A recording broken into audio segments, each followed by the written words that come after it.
morning students, this is Priyanka Sharma. Today in social and political life class 8th, our topic is fundamental rights. Okay, so what do you understand by fundamental rights? Fundamental rights क्या हैं? तो बेटा देखिए, हर citizen को कुछ basic rights की need होती है so that he can live in. Her citizen को कुछ बहुत ही बेसिक सी राइट की नीड होती है अपने डे टू डे लाइफ में. ओके, तो वही राइट्स इसमें इंक्लूड होते हैं फंडामेंटल राइट्स में. देखिए आगे देखते हैं. Conscious of Indian constitution. Conscious of Indian constitution, इसको क्या कहते हैं फंडामेंटल राइट्स को? जो हमारा इंडियन कॉन्स्टिट्यूशन है उसका सोल कहते हैं, है ना, उसका बेस कहते हैं. किसको? फंडामेंटल राइट्स को इंडियन कॉन्स्टिट्यूशन का बेस कहा जाता है. Okay, so it protects citizen against the arbitrary and absolute exercise of power of the state. ये सिटीजन्स को कैसे प्रोटेक्ट करती है?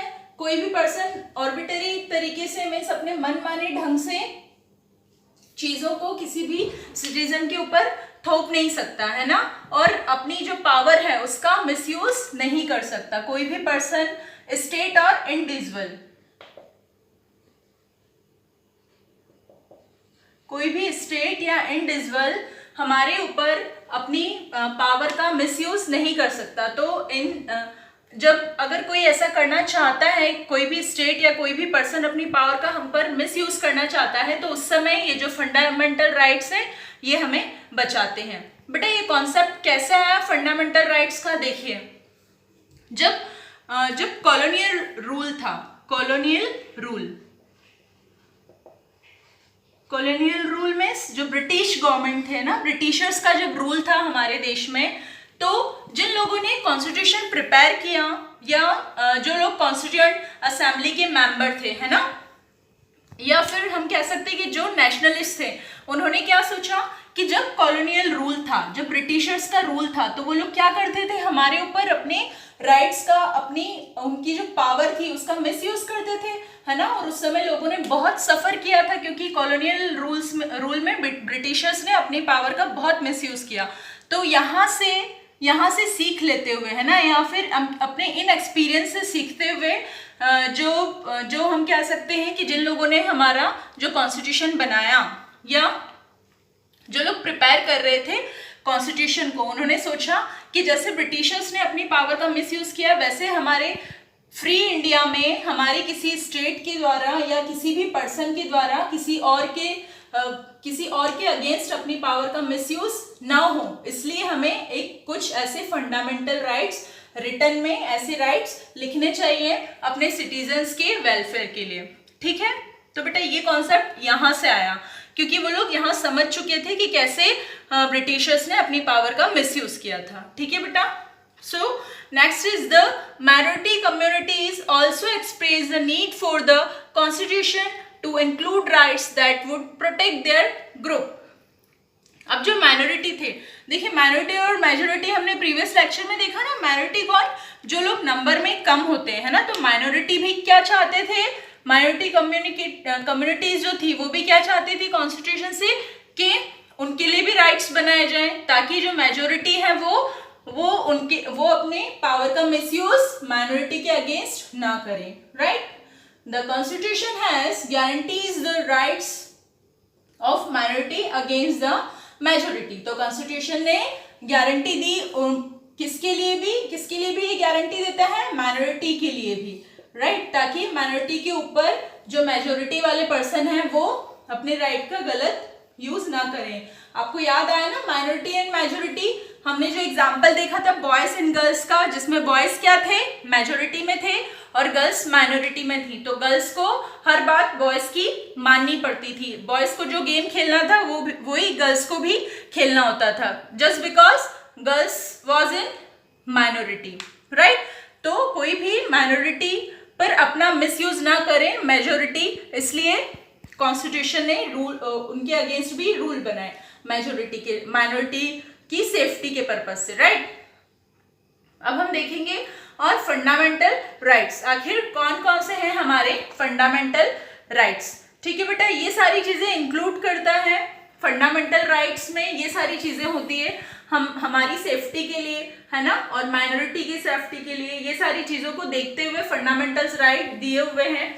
अब कौन कौन से देखिए, first is right to equality. First right कौन सा है? Right to equality. इक्वालिटी में क्या? इक्वल बिफोर लॉ, मतलब हर सिटीजन, हमारे देश का हर सिटीजन क्या है? लॉ के सामने इक्वल है। मतलब जो लॉ है ना वो हर पर्सन के लिए सेम है, फिर वो पर्सन कोई भी हो, है ना, पूरे कंट्री में वो कोई भी पर्सन हो, हर पर्सन के लिए सेम लॉ दिया है, राइट। बट यहाँ पर कुछ एक्सेप्शंस है। एक्सेप्शंस किसके लिए बेटा? गवर्नर के लिए और देश के प्रेसिडेंट के लिए। मीन्स गवर्नर और प्रेसिडेंट के अगेंस्ट, गवर्नर और प्रेसिडेंट के अगेंस्ट कोई नहीं जा सकता, है ना। मीन्स उन्हें, गवर्नर और प्रेसिडेंट को कोई ये नहीं कह सकता कि चलिए आप आ जाइए कोर्ट में, है ना। तो ये लॉ कहाँ पर क्या है? इसके एक्सेप्शन सिर्फ गवर्नमेंट और president, right. Now discrimination. Discrimination, what do you mean by discrimination? Means अलग अलग नजरिए से देखना, है ना। तो किसी भी पर्सन को हम किसी भी कास्ट या रिलीजन या फिर सेक्स या फिर किसी भी और बेसिस पे डिस्क्रिमिनेशन नहीं हो सकता। मीन्स उससे भेदभाव नहीं कर सकते। ऐसा नहीं कर सकते कि हाँ आप इस पर्टिकुलर कास्ट से हो, आप इस पर्टिकुलर रिलीजन से हो तो हम उसे ज़्यादा इंपॉर्टेंस दें, या किसी और पर्टिकुलर रिलीजन वाले पर्सन को कम इंपॉर्टेंस दें। तो यहाँ पर सब लोग इक्वल हैं, भले ही वो किसी भी कास्ट या किसी भी रिलीजन से हो, right. Third one is person has access to all public places. कोई भी पर्सन हर पब्लिक प्लेस पे जा सकता है, ठीक है। जैसे हम कह सकते हैं प्लेग्राउंड्स, होटल्स, टेम्पल्स, और कोई भी पब्लिक प्लेस पे हर पर्सन को जाने की पूरी फ्रीडम है, ठीक है। किसी को भी किसी पब्लिक प्लेस पे जाने से नहीं रोका जा सकता किसी भी बेसिस पे, right. Next one is abolishment of untouchability. Untouchability को भी दूर किया गया है इस राइट ऑफ इक्वालिटी में, ओके। अनटचेबिलिटी आप समझते ना, अनटचेबिलिटी मीन्स छुआछूत, है ना, तो उसे भी इस राइट में दूर किया गया है। Next one is right to freedom. Right to freedom means हर पर्सन को, देखिए आप लोग यहाँ पर जो वर्ड देखेंगे ना उसी से आपको समझ आ जाएगा। Right to freedom means freedom या स्वतंत्रता जिसको हम बोलते हैं ना, स्वतंत्रता का अधिकार है हर पर्सन को। कैसे? देखिए स्पीच एंड एक्सप्रेशन, कोई भी पर्सन अपने एक्सप्रेशन, है ना, अपने जो व्यूज है उन्हें बता सकता है ना, स्पीच दे सकता है किसी के भी बारे में, है ना, और अपने व्यूज को वो प्रेजेंट कर सकता है freely. Then move freely, person है ना कंट्री में वन प्लेस टू अनदर, एक प्लेस से दूसरी जगह पे फ्रीली मूव कर सकता है ना, और कंट्री में किसी भी स्टेट, कंट्री की किसी भी स्टेट में, कंट्री की किसी भी सिटी में वो रह सकता है और एक प्लेस से दूसरे प्लेस पे फ्रीली जा सकता है। नेक्स्ट, फ्रॉम एसोसिएशन, कोई भी पर्सन किसी भी एसोसिएशन को एस्टैब्लिश कर सकता है, उसको इसकी फ्रीडम है। Next is practice any profession, occupation और बिजनेस। देखिए कोई भी पर्सन, कभी आपने सुना है कि कभी किसी पर्सन को रोका गया हो कि नहीं आप तो ये ऑक्यूपेशन नहीं कर सकते, आपको इसका अधिकार नहीं है, आप ये प्रोफेशन या आप इस काम को नहीं चुन सकते, आपको इसका कोई राइट नहीं है ना। तो ऐसा नहीं होता, कोई भी पर्सन अपनी चॉइस से अपना प्रोफेशन, अपना ऑक्यूपेशन या अपना बिजनेस चुन सकता है, okay. Third one is right against exploitation, है ना, सॉरी, राइट अगेंस्ट एक्सप्लोटेशन। देखिए इसमें कुछ प्रोहिबिट्स किया गया है, कुछ चीजों को प्रोहिबिट किया है। क्या है वो? देखिए trafficking, second one is forced labour और चिल्ड्रन वर्किंग अंडर 14 ईयर्स। देखिए क्या प्रोहिबिटेड है यहाँ पर?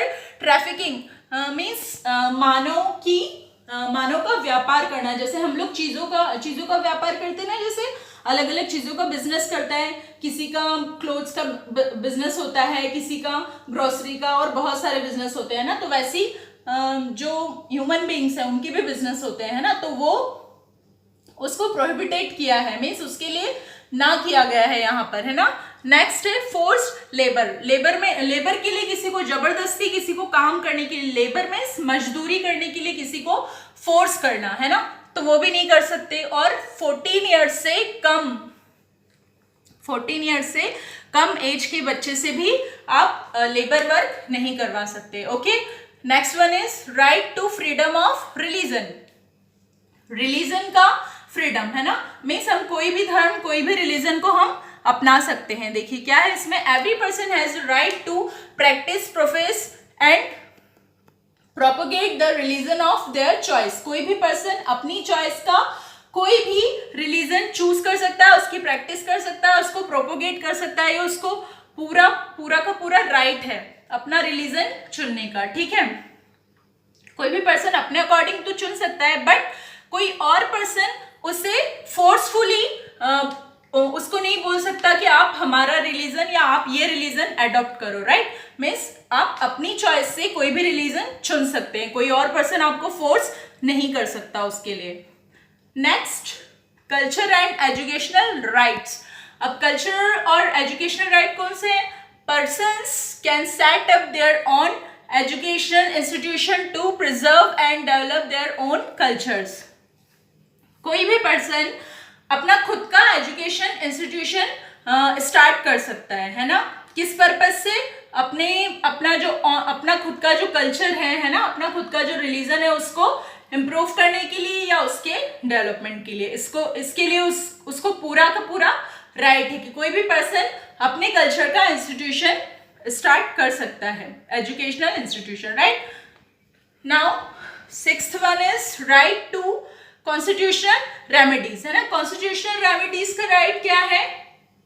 देखिए, इस राइट में अगर किसी भी पर्सन को ये फील होता है कि कोई और मेरे इन राइट्स के अगेंस्ट जा रहा है या फिर कोई वॉयलेट है ना, वायलेटेड है मेरे राइट्स के लिए, तो क्या कर सकता है? उसके अगेंस्ट कहाँ जा सकता है? कोर्ट में जा सकता है। देखिए, allow citizen to move the court if their fundamental rights have violated.